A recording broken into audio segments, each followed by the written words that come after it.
I was sitting in my recliner and I thought, oh, we're going to have a hailstorm. But this was no hailstorm. 25% of Joplin was about to be destroyed. Barbara and Wilbur Rouse say taking cover in the closet when they did saved their lives. Lesson number 1, take cover immediately. They did and lived. Still, they were not prepared for what they saw.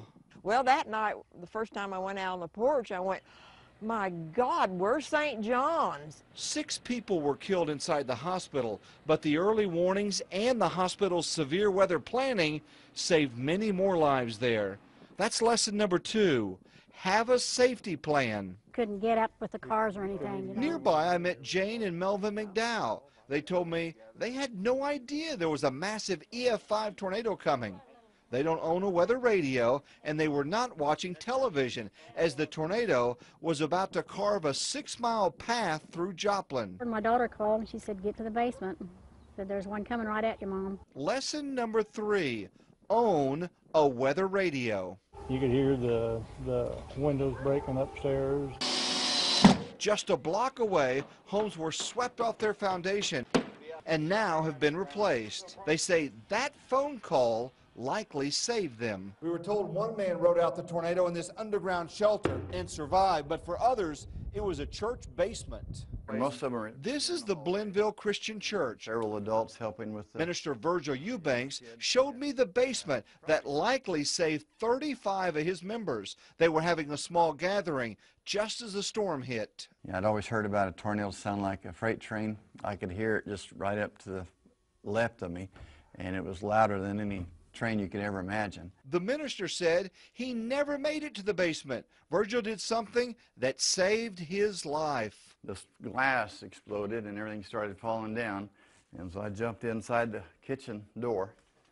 At that time there was a refrigerator sitting here, and I just kind of squatted down behind it. Lesson number 4, take cover wherever you can.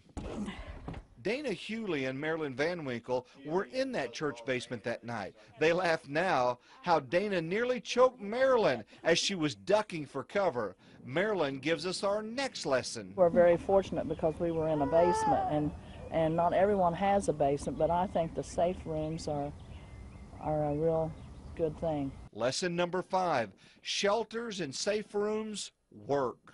Our final survivor is Laverne. No, that's not her. That's Tarla Cruz. She's a nurse. That night, they took cover just in time. We went to our basement, and we're in there, down there for probably about, I'd say about 90 seconds, not very long. And you could hear like all the light bulbs in the house exploding. Laverne is her cat. She thought it had died that night. Though they had returned to their rubble many times, she had not heard from Laverne.